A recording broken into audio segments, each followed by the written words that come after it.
Hare Rama, Hare Rama, Rama Rama, Hare Hare. Hare Krishna, Krishna Krishna, Hare Hare, Hare Rama,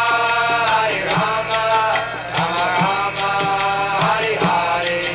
Hare Krishna, Krishna Krishna, Hare Hare, Hare Rama,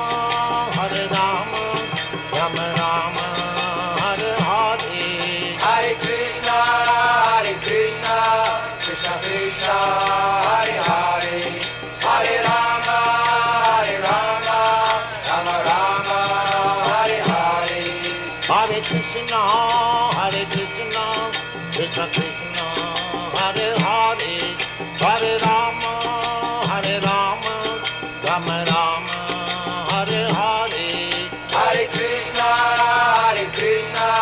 Krishna Krishna, Hare Hare, Hare Rama, Rama Rama, Hare Hare. Hare Krishna, Krishna Krishna, Hare Hare, Hare Rama, Rama Rama, Hare Hare. Hare Krishna, Krishna Krishna, Hare Hare, Hare Rama, Rama Rama, Hare Hare. Hare Krishna, Krishna Krishna, Hare Hare, Hare Rama, Rama Rama, Hare Hare. Hare Krishna, Krishna Krishna, Hare Hare, Hare Rama, Rama Rama, Hare Hare. Hare Krishna, Krishna Krishna, Hare Hare, Hare Rama, Rama Rama, Hare Hare. Hare Krishna, Krishna Krishna, Hare Hare, Hare Rama, Rama Rama, Hare Hare. Hare Krishna, Krishna Krishna, Hare Hare, Hare Rama, Rama Rama, Hare Hare. Hare Krishna, Krishna Krishna, Hare Hare, Hare Rama, Rama Rama, Hare Hare. Hare Krishna, Krishna Krishna, Hare Hare, Hare Rama, Rama Rama, Hare Hare. Hare Hare.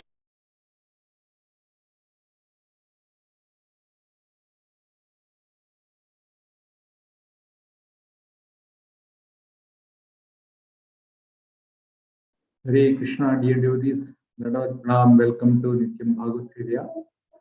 Today we are very happy to have the association of His Grace Suvarna Gaurahari Prabhuji. We'll be sharing Srila Prabhupada lilamritha, chapter 48, at home in India. Hare Krishna, Prabhuji, Nandavad Pranam. Dandavat Pranam, Hare Krishna. So welcome to all the devotees today. So we are starting this, discussing this chapter called At Home in India. This from volume 6 of Srila Prabhupada, lilamritha. Let's start with prayers.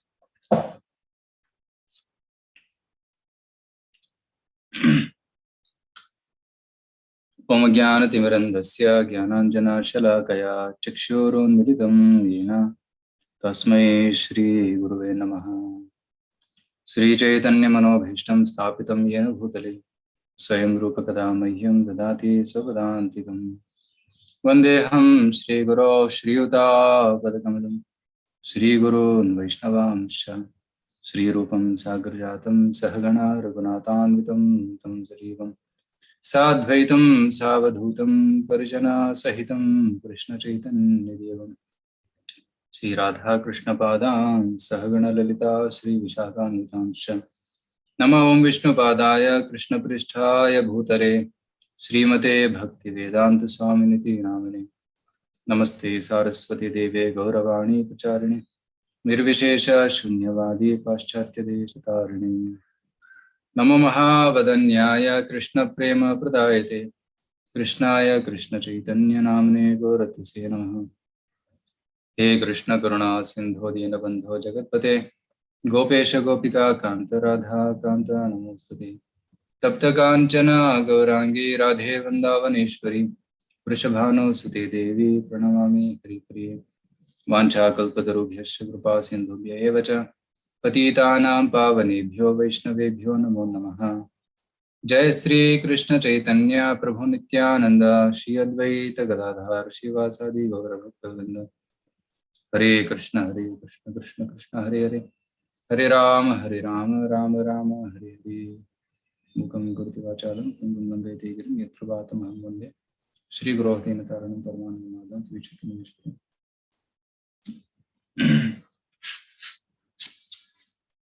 Hare Krishna. So today I could not make the PPT. Then there is to make a PowerPoint with some photos and quotes of Srila Prabhupada for this lilamritha class. But excuse me, because yesterday I could not get time to do the PPT. But I'll share directly from the book. I read the entire chapter and highlighted some important points. So we'll discuss the important points from this chapter. So previous to this chapter, Srila Prabhupada was preaching in America. So the last two chapters are entitled Preaching in America, Part 1 and Part 2. And as part of preaching, Prabhupada was actively involved in printing books with his grace.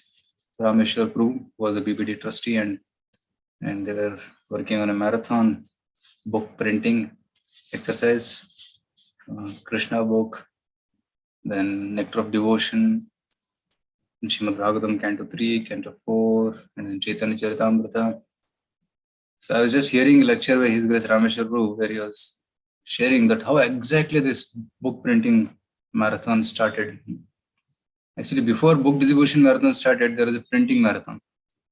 So he was explaining very beautifully that from 1969 onwards, the ISKCON press was constantly engaged in printing and producing a lot of books. And he was telling that especially the paintings were also very, very interesting because the artists made paintings at a very high speed and high quality. And these were not professional painters, they were just ordinary painters. But by the empowerment of Srila Prabhupada, they could come out with masterpieces, which we see in Krishna book, Srimad Bhagavatam, first 3 cantos, and even Nectar of Devotion, and Bhagavad Gita.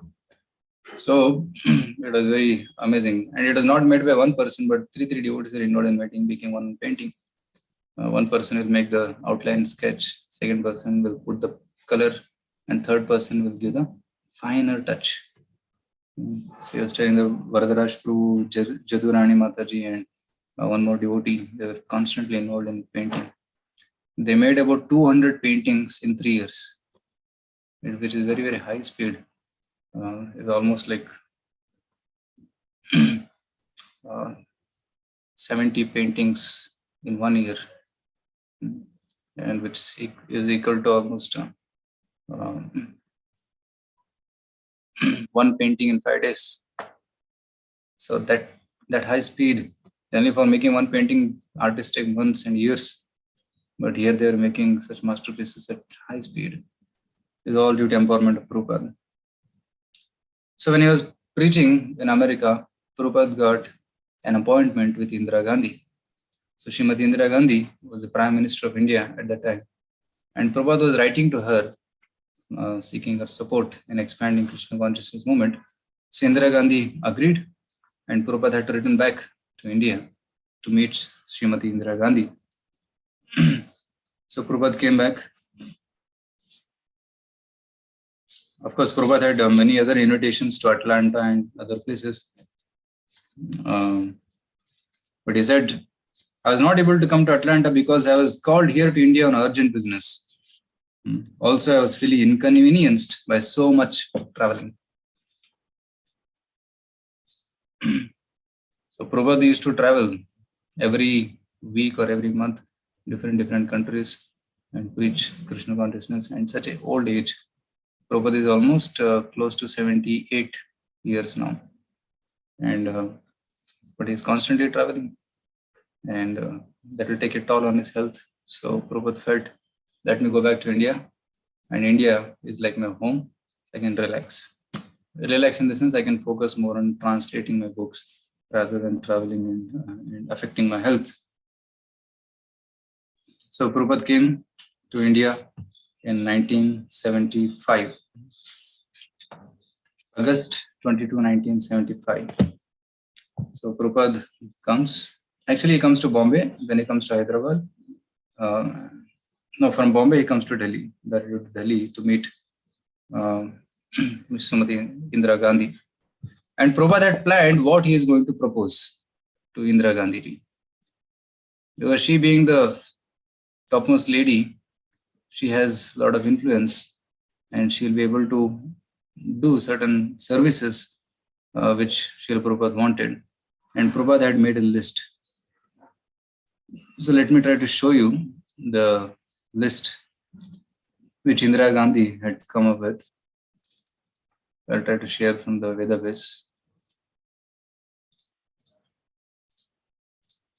So this is what he wanted. So they had gone to the Prime Minister's office, and Prabhupada was waiting for the appointment. In a tiny cramped handwriting, Srila Prabhupada had noted down in a small address book a list of points he wanted to discuss with Mrs. Gandhi. Okay, see, some of the points are very, very ambitious, and maybe a lesson for the current political situation, that how the political situation of India can be improved, or the ideal, what the ideal leaders should be doing. So that's what Prabhupada writes here. First thing, grant immigration for 500 foreigners. Why he put this point here? Because the visas used to get expired every 6 months, and the foreign disciples who were serving in Vrindavan, Mayapur, and Bombay, and at that time ISKCON was mostly foreign devotees. So they had to go back every 6 months and again come back. So that incurred a lot of cost because of traveling. And the projects in India were also suffering because of lack of devotees. So Prabhupada wrote this point as a first point. Even if other points are not achieved, Prabhupada wanted the first point to be achieved. Second one, all MPs should be initiated Brahmanas. It means what they should have read all the books, Nectar of Devotion, Nectar of Instruction, Bhagavad Gita, and then Ishopanishads, those kind of books, and they should be initiated, and they should know how to rule the country. Sanjaya, the king, means I understand this from this point, that the king should have advisors like Sanjaya, who was a devotee. And then close slaughterhouses, no more slaughtering of cows. And chanting should be introduced in every town and village. Meat eaters at home, no public meat eating. So nowadays we see that public meat eating everywhere, people are eating. When slaughterhouses are there, you can see, and the butcher stalls. And one devotee had called me yesterday. He's from Bangalore, but he attends our online courses. He went to his native place, and he saw that so many meat shops have come up there, and everybody's eating meat. And they're keeping the names of God to those meat shops. Venkateshwara chicken stall, or kebab stall. Like that, they're putting God's names, Venkateshwara, Ganesha, Lakshmi, and they're doing business. And he was thoroughly frustrated, and he said, he called me. So nowadays people are doing sinful activities in the name of gods, and then selling the meat. The Prabhupada said that should be stopped. If somebody wants to eat meat, eat at home. You cut the goat and you eat at home. That's okay, but don't do it publicly. Prostitution is punishable. No religious group except Bhagavad Gita as it is. Hare Krishna. So actually, I was surprised to see that Prabhupada is making this point here. Nowadays, people talk about Hindu Rashtra. So Prabhupada, in similar lines, he is writing that only Bhagavad Gita as it is should become the religious group. Means Sanatana Dharma should be the only dharma across the world. All government officers must join Kirtan at least twice a day and support Krishna consciousness all over the world. So these are the 10 points Srila Prabhupada presented to Srimati Indira Gandhi. And did not present, he wanted to present. So he came, so the meet at the appointed time. So Prabhupada went to meet Srimati Indira Gandhi, and Indira Gandhi is waiting. And she stood up to greet Prabhupada, and she smiled, and then she made Prabhupada sit. But Prabhupada anxiety on her face, because just 2 days before meeting, the Prime Minister of Bangladesh was murdered, assassinated. So there was rumors everywhere that next target will be Indira Gandhi. So they're very careful, and Indira Gandhi was also scared. So she had increased the security, and she was staying for close quarters. So there was anxiety in her face. So Prabhupada understood that this is not the right time to present my points, because she is in such a disturbed condition. She will not be able to hear anything, whatever I speak. She openly admitted it. Although she greeted him cordially and offered him a seat, he could immediately detect that she was distracted, fearful for her life. And she openly admitted it. So then Prabhupada is thinking that no, then why did he call us? Why did he call us to meet? We could have met at some other time. But then Indira Gandhi felt as if she was obliged to meet because he had requested for the meeting. So Indira Gandhi obliged. And Srila Prabhupada, they had some conversation, and then Prabhupada put one point at least, the top point, which was that no, our foreign devotees, they are having difficulties staying in India. So if we can grant immigration for some of the foreigners, it will be very helpful. And Prabhupada said they are good boys. It's a very good boys, so kindly grant them access. And she agreed to grant that.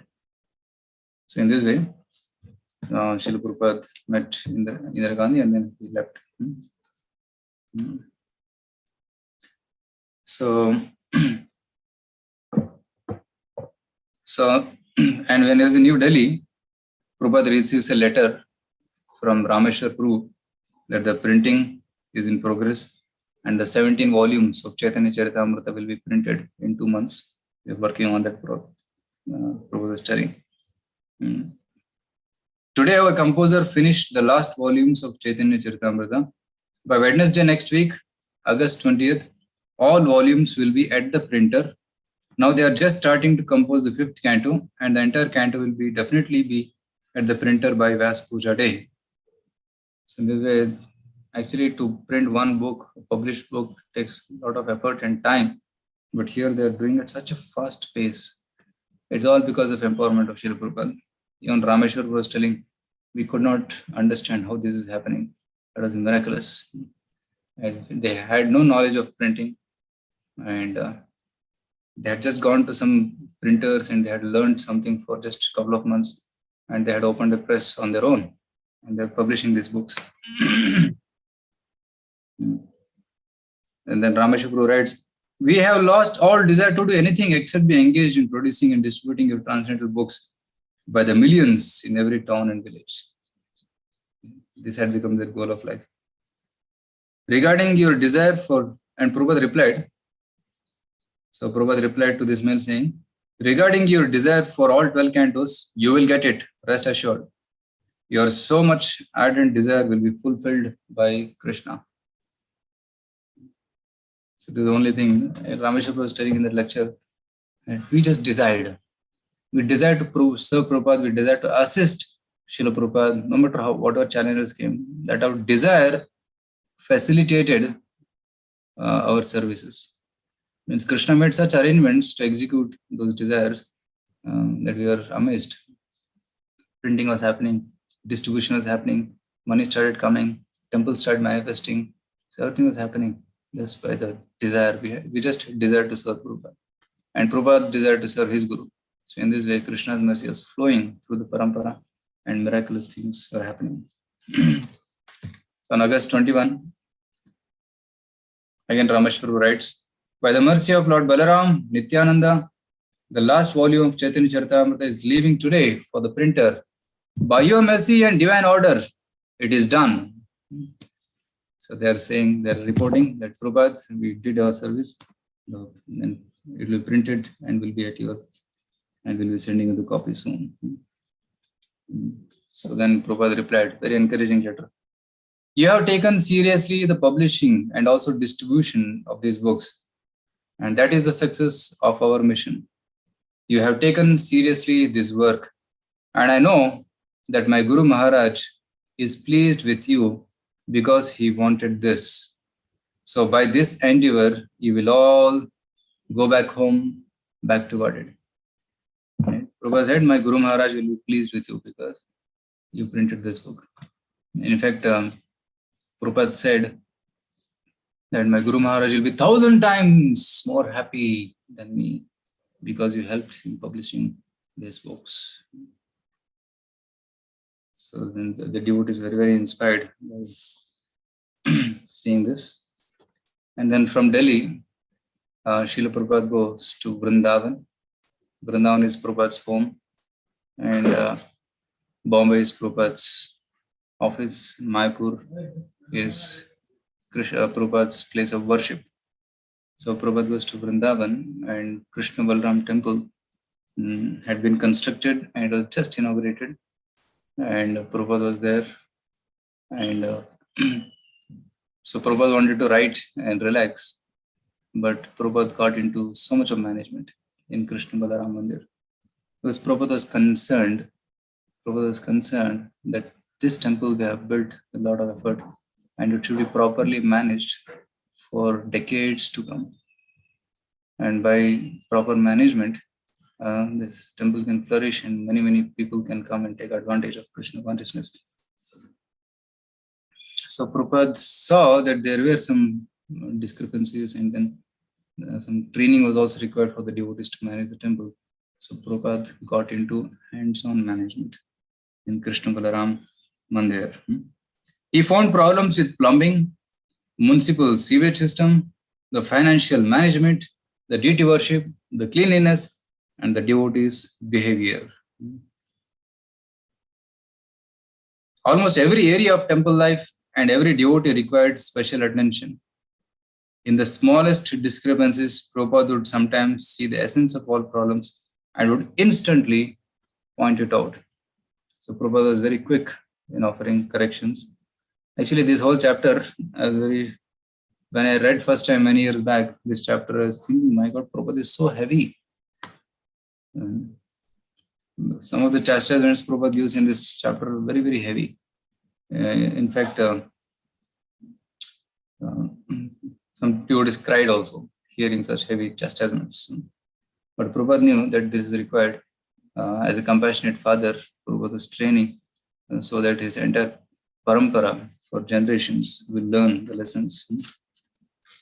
So, Prabhupada was a difficult taskmaster.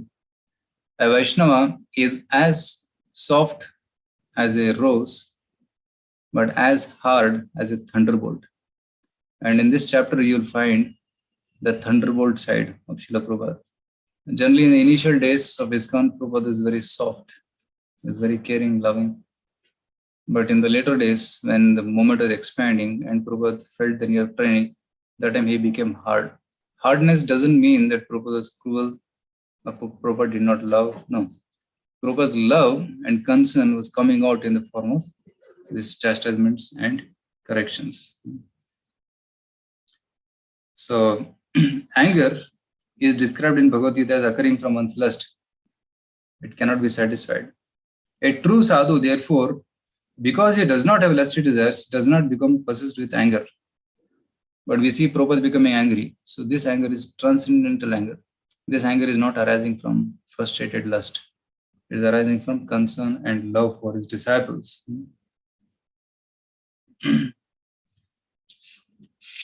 So according to Chanakya Pandit, one should not be lenient with sons and disciples. Unless he deals strictly with them, he will spoil them. Prabhupada says that by lalana, or by giving too much of pampering, it gives rise to bad qualities. But if one is strict, it gives rise to good qualities. That's what Chanakya Pandit says. There's one Sanskrit shloka Chanakya Pandit says, Putramscha Shishyamcha Tadet Natu Lalayet. He says that for sons and disciples should be corrected, Tadet Natu Lalayet. Of course, Lalana Palana has to be done up to the age of 5. Right? Lalayet Panchavarshani, Dashavarshani Tadet. Up to the age of 5, one gives a lot of love and affection. And for next 10 years, he gives a lot of corrections. And after he crosses the age of 16, Praptetu Shodashe Varshe Putram Mitravadachare. And after he becomes age of 16, then the father treats the son like a friend only. So by Tadana, or by corrections, one can bring out good qualities in a person, but the correction also should be given with a lot of compassion, and how we do it is also important. So we learn from Srila Prabhupada how we did it here.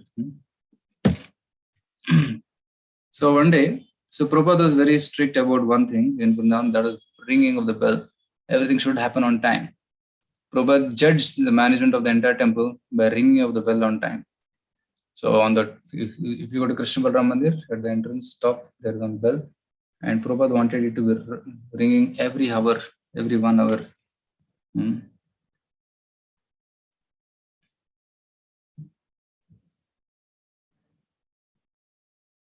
So once when Prabhupada came back from morning walk, he was waiting with all the devotees gathered around. He looked at his watch and then asked Akshayananda Swami, what is the time? However, that Srila Prabhupada was speaking with exactitude, Akshayananda replied that it was 30 seconds after 7:30. 30 seconds after 7:30. Prabhupada shook his head. With a resigned look, he said, it's very difficult to be a Brahmana. 30 seconds late? Why are they taking so long to dress the deity? Akshayananda explained that deity dressing took about 1.5 hours. They are simply lazy, Prabhupada replied. How long should it take, Srila Prabhupada? Half an hour. Half an hour at most. Prabhupada is telling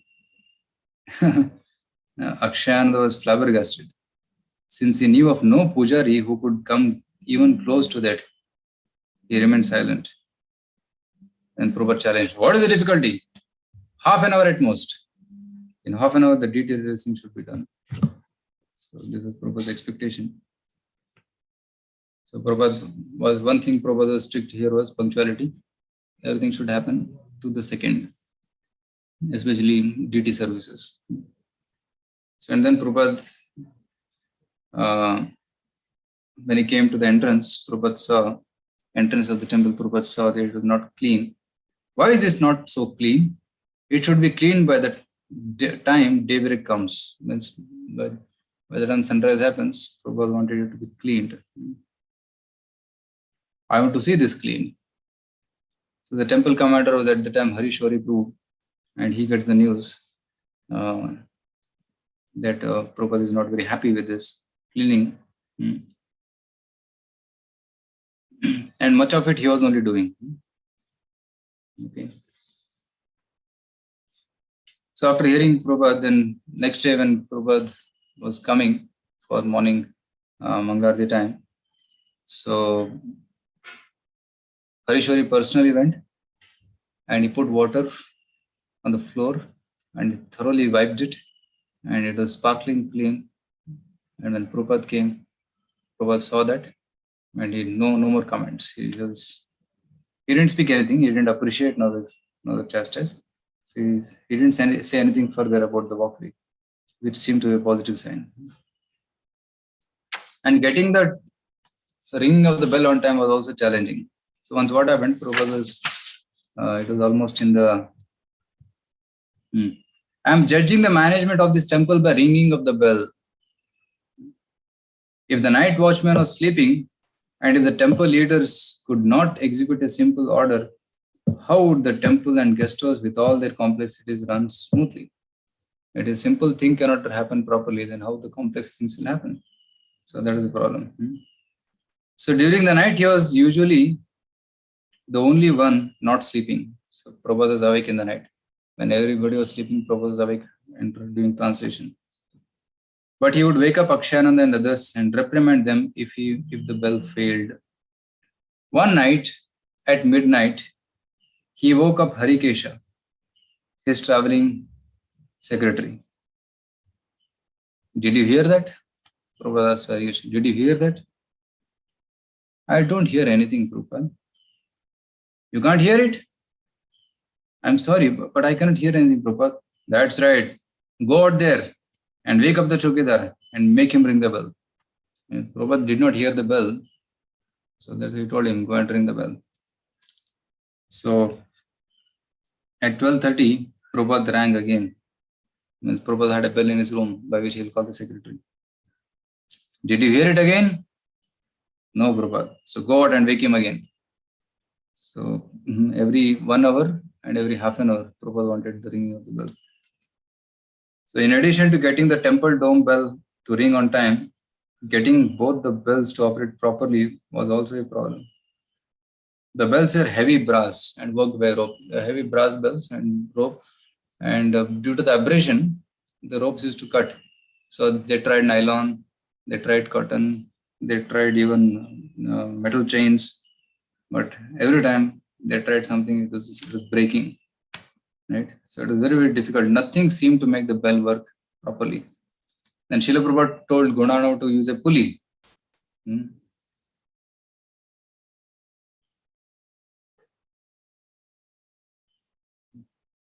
Prabhupada asked Gunanav to use a demand. Where are the pulleys? Pulley wheels, that small wheels come on which it's easy to pull. I am asking for pulleys and you are sending them back? You rascal. Actually, Gunanav did not consider this idea very good. So he did not bring the pulleys. He said, it was very heavy on that. So Gunanav apologized and got the pulley. And then they put it in a bracket and then put the rope on it. The next morning, Prabhupada came out of his room and walked around to the front of the temple to check on the bell. For Gunanav and others, the whole affair was becoming unbearable. Let us hear the bell. Giving mighty thugs to the rope, the devotee rang the bell again and again. What's wrong? Gunanav showed Prabhupada the wooden brackets arrangement, and Prabhupada thought it was a good idea. Gunanav even tried to improve it by greasing the hole, and it worked for a while, but then the rope snapped again. It was very difficult to keep up with Prabhupada's expectations. So devotees are trying their best, but Prabhupada was very heavy and trying to bring out the best in them. So this was the bell incident. And next day, Prabhupada when he came, the floor was clean, entrance was clean, and devotees had put a nice book library, bookstall, the newly made bookstall at the temple entrance. And they were showing Prabhupada, we have kept all the books in all the languages here. So that anybody who comes here, they can see the books, and next to that there will be a counter, they can purchase the books also. So Prabhupada thought, devotees thought Prabhupada will be very happy. So Prabhupada looking at this, Gopal Krishna Maharaj was there, Parampuja Gopal Krishna Maharaj, at that time Gopal Krishna Brahmachari. So then everybody thought everything is first class. You say that everything is first class, Prabhupada said, but I see that it is fifth class. Just see. So he banged his cane on the floor and then he looked up, right? He lifted the cane like this and said, see there, I have come 6,000 miles to tell you about a bird's nest. Hare Krishna. And the assembled devotees all looked up to behold a big bird's nest in a chandelier. There was a chandelier and a nest was there and the bird was sitting. So birds were nesting there amid the protruding straw. Yet until now, no one had noticed the dirty, unsightly presence. Hare Krishna. So can you imagine, devotees are looking for appreciation, but they're getting heavy blows, chastisements. So sometimes it was difficult for them to digest it. But nevertheless, the devotees.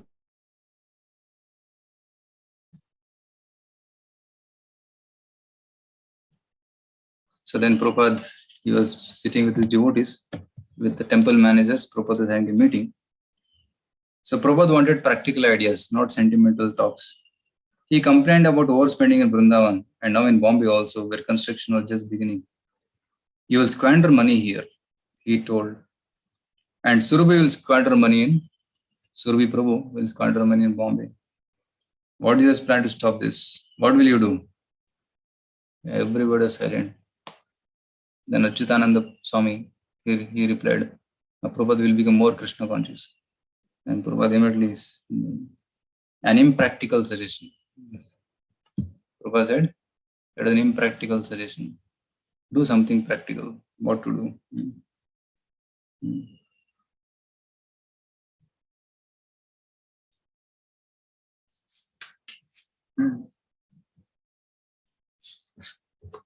So this is Prabhupada wanted devotees to be practical also. So once every day Prabhupada will go for morning walk, take darshan and then come to his room. So one Mataji, she thought Prabhupada will be happy if I recite the mantras, Sanskrit mantras. So she started reciting Sanskrit mantras. Well, Prabhupada, like in South Indian matas they've done, when sannyasi is walking, some people are chanting next to him. So Prabhupada saw one day, second day Prabhupada saw, third day also Prabhupada saw, and for next day Prabhupada stopped. He said, why don't you do something practical? You take this jhadu pocha, do some cleaning, do some washing. So Prabhupada didn't want sentimentalism. Prabhupada wanted some practical action.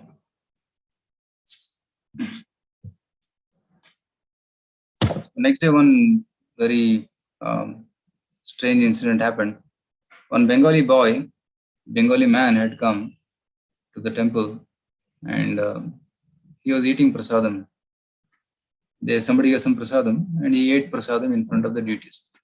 And Harishori Prabhu was the temple commander at the time. He saw this and he corrected him. Why are you eating in front of the deities? What is the problem? The Bengali man replied, what is the problem? You can eat it here. No, you should not eat. Go out and eat. And he also became angry. How can you say me go out? I will not go out. Then Harishori Prabhu held his hand, twisted his hand and then pushed him out of the temple hall. And the man became very upset. And he shouted and he went. He left the temple. The news came to Prabhupada. And Prabhupada said, call Harishori. And when Harishori Prabhu heard Prabhupada is calling, my God, oh, I have to go to Prabhupada for this. Then he went, and Prabhupada was very mild now. He said, tell me what happened. And Harishori Prabhu explained the whole thing. So then Prabhupada asked, where is it written that you should not eat in front of the deities? So then Harishori Prabhu was a little puzzled because Prabhupada said, I read it in one of your books, Srila Prabhupada. I thought I read it in your books, like Nectar of Devotion. So Prabhupada understood the ignorant mistake. So they knew that the etiquettes of the temple hall, but they didn't know how to practically apply it. When a new person is coming and eating, it's okay because he doesn't know. And you may tell him softly, gently, and that you can take it later or take it outside gently, but not that we become harsh and send them out. So Prabhupada said that, see, we are in Vrindavan and we're trying to create our reputation here. And now this Bengali boy will go everywhere and tell that ISKCON foreigners, they threw me out. So what will happen to the reputation of ISKCON? So people will develop hatred towards us. So now you go and find out where is he and bring him back. Oh, this is a very difficult task. Harishori Prabhu heard that he was staying in Mathura. He went to Mathura and searched all the hotels and he could not find him anywhere. So he came back disappointed. So then again Prabhupada called Harishori. Harishori Prabhu went to Prabhupada's room and Prabhupada was there with talking to some guests. And Prabhupada looked at Harishwar and said, "The boy has come here. The Bengali man, he has come." And he was surprised. And the man smiled and said, "Hare Krishna." And Harishwar, Prabhu and Bengali man embraced and began to make apologies to each other. So give him some fruit. So Prabhupada gave fruit to Harishwar Prabhu and Harishwar gave it to that Bengali man. And they became friends and they went out. And Harishwar was thinking, "My God, I made a mistake," and Prabhupada rectified it. So Prabhupada is hands-on trying to deal with the issues of management. Right?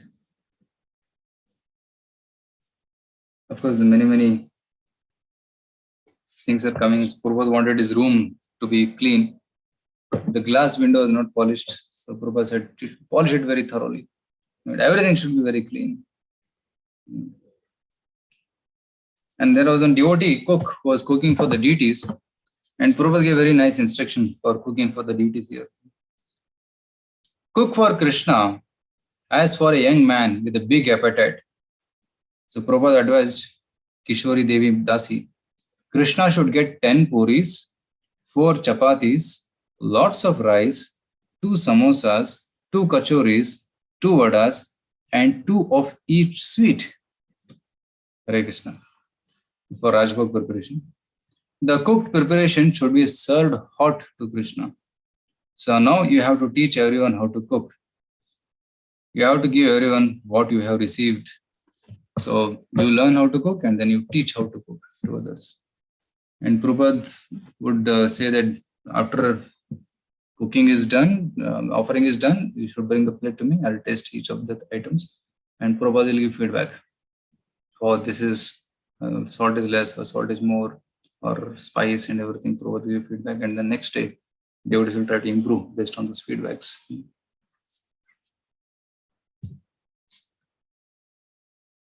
And even from the restaurant, each day Navayogindra would bring Prabhupada a plate from the restaurant and then note down Prabhupada's comment on each preparation. The following day, the cooks would attempt to improve the food based on Prabhupada's remark. And even the car, when Prabhupada is traveling in the car, Prabhupada said, "Are you servicing the car? Is it getting oiled regularly?" So like that, Prabhupada is very particular about it. So it is very tough for devotees to live in Vrindavan because Prabhupada is very, very strict. And Prabhupada laid the foundation for Gurukul building. Right now in front of temple, next to the temple, there is a Gurukul building, which you see. The Gurukul was there, but now it has been relocated to a new place. But Prabhupada had the vision that 500 students from all over the world should come here and study Krishna consciousness. So that was Prabhupada's desire.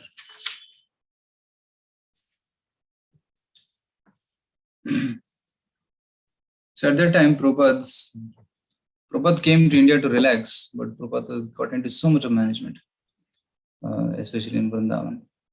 So at that time, Prabhupada gets a letter from South Africa by Pushta Krishna Swami. Prabhupada, we have arranged programs in South Africa, Durban, Mauritius. So please come, we can have a nice program here.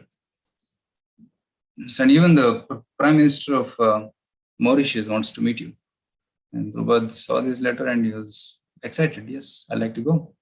So then Prabhupada from Vrindavan, he went to Delhi he stopped at Ahmedabad and from there went to Bombay, and from Bombay he flew to Mauritius.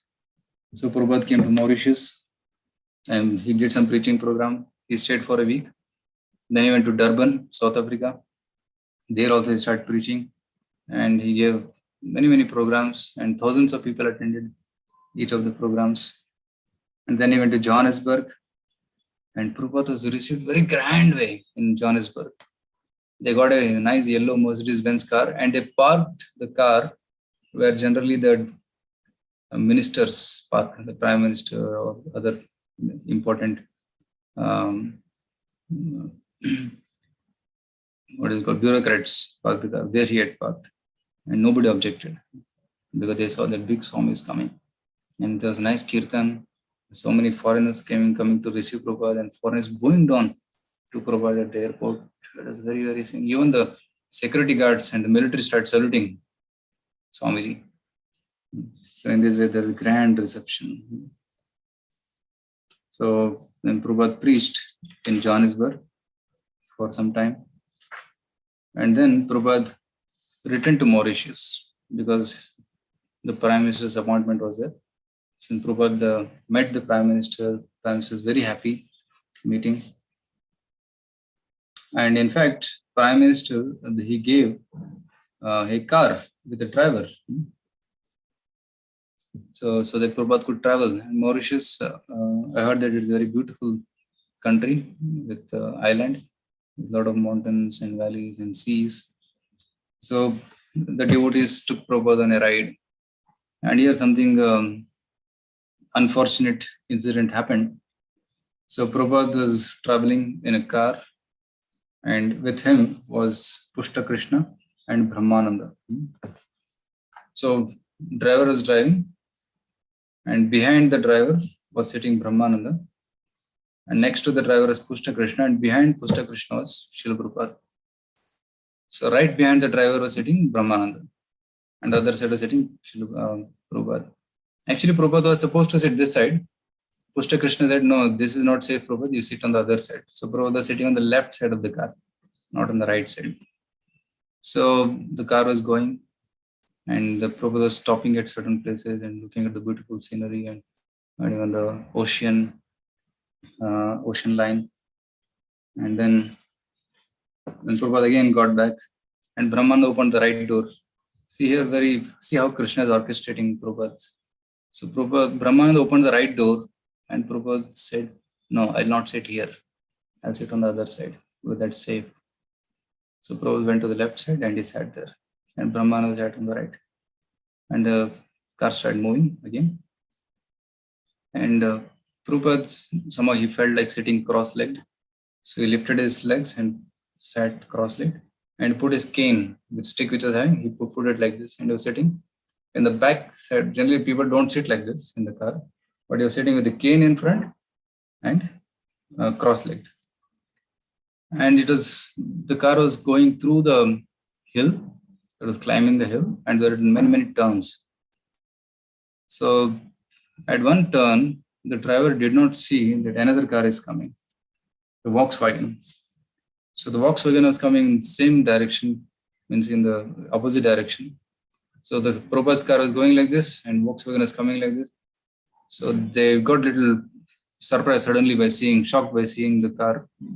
So Pushta Krishna took the car left side. Volkswagen also took the car in the same direction, and they had a head-on collision. And both the cars were damaged. They stopped. And then the driver's head hit the windshield. He started bleeding. Pushta Krishna also hit the windshield. The glass broke, and he was bleeding. And Brahmananda also was pushed forward and had injuries. And Prabhupada also got a jerk. And because Prabhupada was sitting in this posture, he had less injuries. So Prabhupada had a scratch on his cheek, one scratch on his hand, and another on his knee. Prabhupada was shocked actually. He was shocked and he didn't speak anything. He was just sitting silently. So immediately Pushta Krishna came out from the door and opened Prabhupada's door. And Brahman also came out, and then they took Prabhupada out. And the cars were not very safe, so they went a little away. And then after some time, some motorist people, they came and stopped, and they received some help for the injuries. And Prabhupada and devotees got into another car and rode back to the temple. And here in the temple, devotees are waiting. Harikesh Maharaj was waiting. Why Prabhupada is so late? He was supposed to come early.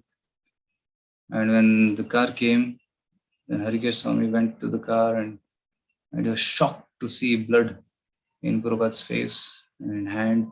And Pushta Krishna was injured. Brahmananda was bleeding. And he said, "Oh my God, what happened? What happened?" So like this, Harikesh Maharaj says, Prabhupada didn't speak anything. He just took his cane and walking. Of course, he's walking slowly because there is wound in the leg. And they went inside, and then they got more medical aid. And then after a long time, Prabhupada finally speaks. What he spoke? Asannapi kleshada asadeha. As soon as you have accept this metal body, there are so many difficulties. Asannapi asada kleshadeha.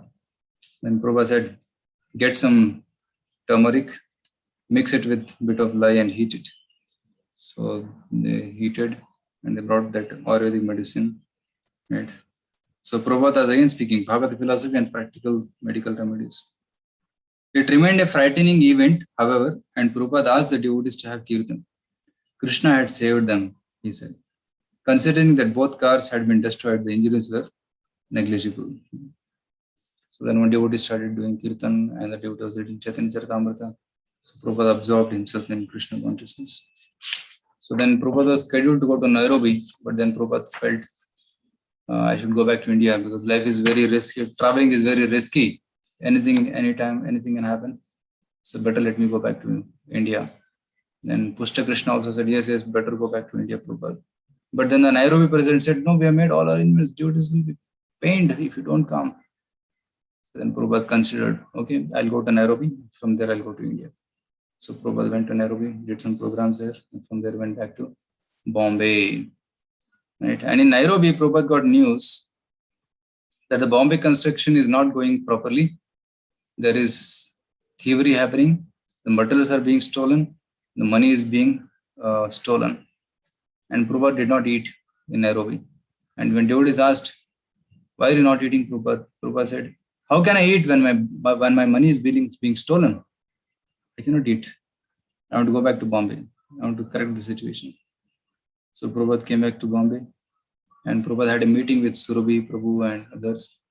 And they understood the situation. And first thing he did was he fired the engineer who was in charge of the construction. He saw the poor quality construction and he fired him. And he said, Surabhi, Prabhu, get some new person to do this construction.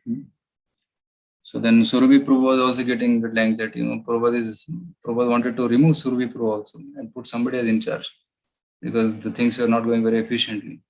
See, Prabhupada was compassionate, at the same time he was practical also. He was trying to see who fits in what service. If somebody is not fitting in a particular service and not doing properly, then Prabhupada felt, okay, let's change. So then one day what happened, one person, Mr. Om Prakash Dhir, the chief engineer of ECC, which is one of the India's largest construction company, he came for a Sunday program. And he also saw the construction which is happening in Bombay site. And he said, this is very poor quality. He said, after 2-3 years, this will collapse. So it's not good quality. So Gaurahari, impressed with the idea of hiring Bombay's biggest company, went to this place, went to meet Mr. Om Prakash, and then he brought him to Srila Prabhupada. And Srila Prabhupada spoke to them and asked them, can you make this temple in 6 months? And Mr. Om Prakash, he thought, he calculated, then he said, yes, we can make it. Wonderful. So then Prabhupada asked, no, what is your plan? So then the person presented a very systematic plan of step-by-step different phases of construction. In this phase, this will happen. In this phase, this will happen like this. And Prabhupada was very impressed. He was very professional. And Prabhupada said, no matter, even if you have to spend a little more, let's do high quality. The temple should be high quality. Now the work should be done as professionally and as quickly as possible. And this was what mattered the most. In Vrindavan, Prabhupada was cutting the costs. Why so much? Why not just simple? But in Bombay, Prabhupada is stressing, why not more? Spend more and have good quality. The temple should be opulent and ornate with marble everywhere. The hotel should be the finest. If it's in Bombay temple, there is 2 towers, which is the hotel. With beautifully furnished rooms and elegant restaurant. And the air-conditioned theatre building should be the best in Bombay. So this is Prabhupada's vision. So then Prabhupada also said, why not marble on the floor? And Surabhi said, it will be very expensive, Prabhupada. No, we should put marble. Don't worry about money. Can you put marble? And then Surabhi did it. but tried to save money by putting a cheaper stone in hotel hallways. Right in the corridors, he put cheaper stone. But when Prabhupada saw it's not good, we should put marble everywhere. Because Prabhupada wanted very high quality construction for this Bombay temple. And the last section of this chapter, it is November 18th, 1974, and Prabhupada gets a letter from Rameshwar Prabhu. See, in India, Prabhupada is doing a lot of management because construction of temples is going on. In West, Prabhupada didn't construct temples. He just purchased ready-made temples and converted them. But in India, he was constructing temples because Prabhupada had a long-term vision. If temples are there, then they'll become the centers for preaching Krishna consciousness. So in the West, Prabhupada is focusing on publishing and printing books and preaching. And India, Prabhupada is focusing on temple construction. So at that time, Rameshwar presents the good news. 1 million copies of BTG just printed. Devotees gone wild. Promised to distribute all within 1 month. Spanish Gita just off the press, bringing hundreds of millions to your lotus feet. All possible by your mercy. Okay. So in this way, Prabhupada is very pleased with the devotees. So I'll read this last 2 quotes of Prabhupada. When the temple president from ISKCON Denver wrote about starting a jewelry business, Srila Prabhupada wrote back disapproving. Why are they doing business? This creates a bad atmosphere. We shall only do one business, and that is book selling. That's all. As soon as we become karmis after business, then spiritual life becomes damaged. This business should not be encouraged anymore. Doing business and not Sankirtan, that is not at all good. Sankirtan is very good. But Grihasthas under condition can do other business, only if they give at least 50%. But Sankirtan is the best business. So Prabhupada envisioned that book distribution could not only finance Bombay construction, but could also support his even more ambitious plans for Mayapur. Book distribution was good business, and it was the best preaching. It was Srila Prabhupada's formula. American money combined with India's spiritual culture, and he encouraged Rameshwar to motivate Sankirtan in USA in accordance with this principle. There's a nice quote here, last. Prabhupada says, America has money, so this is cooperation between blind men and lame men. It will make good relations between India and America. The next chance I have for meeting with Indira Gandhi, I shall inform her about how much foreign exchange we are sending.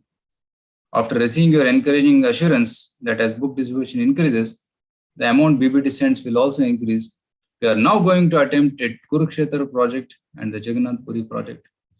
For the time being, we are spending in India, but eventually we will spend everywhere. This will greatly enhance the Americans' spiritual position. Always remain dependent on Guru and Krishna, and your progress will always be assured. Hare Krishna. So that's what is there in this chapter, at home in India. So I'll stop here. If devotees have any comments or queries, so we can take.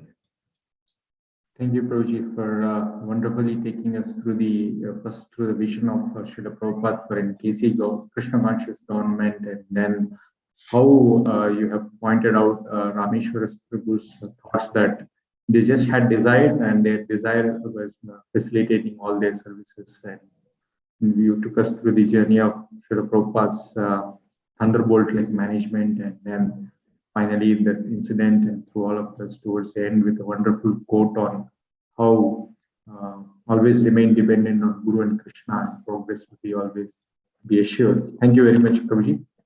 Devotees can unmute themselves to share any points or reflections. Yes, thank you for summarizing the points, Shiva Bhavattaru.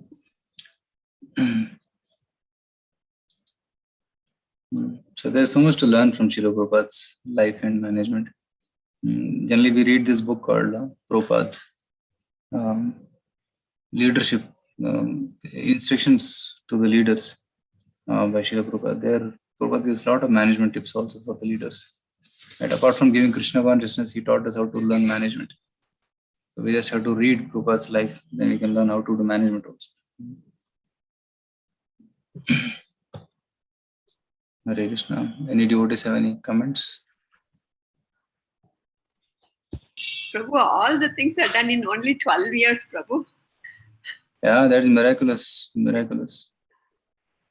See, I was hearing Rameshwar Prabhu saying that Prabhupada started writing Krishna book in 69 and by 71 it was done. And then Prabhupada wrote Nectar of Devotion. Okay. See, Prabhupada is translating. So, Bhagavatam first canto was over, second canto was printed, third canto half he has done.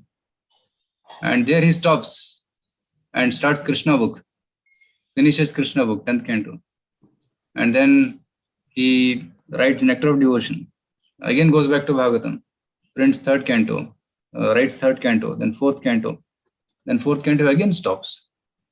In 1973, Prabhupada stopped fourth canto and he went to Chaitanya Charitamrita, and in 1 year, Prabhupada translated complete Chaitanya Charitamrita. And devotees are still printing the second canto. So much of pending things was there. Then Prabhupada gets into action and says, what are you doing? Third canto is pending, fourth canto is pending, Chaitanya Charitamrita is pending. Now I am working on fifth canto. When will you publish all these things? So then he really put a push to the BBT, and BBT started printed all the 17 volumes in 2 months. So it was all empowerment of Prabhupada.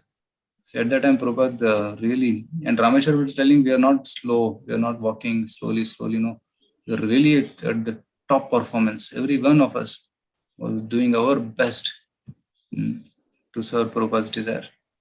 So that's how so many things could be accomplished. It's miraculous, actually. Miraculous.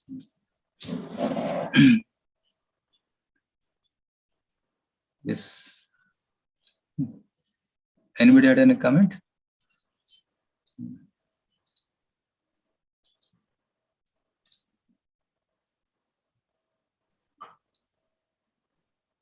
Okay, Prabhu, I think we can conclude for today. Yeah. Thank you again for your time. We'll end with Vaishnava pranams. Yes, Namo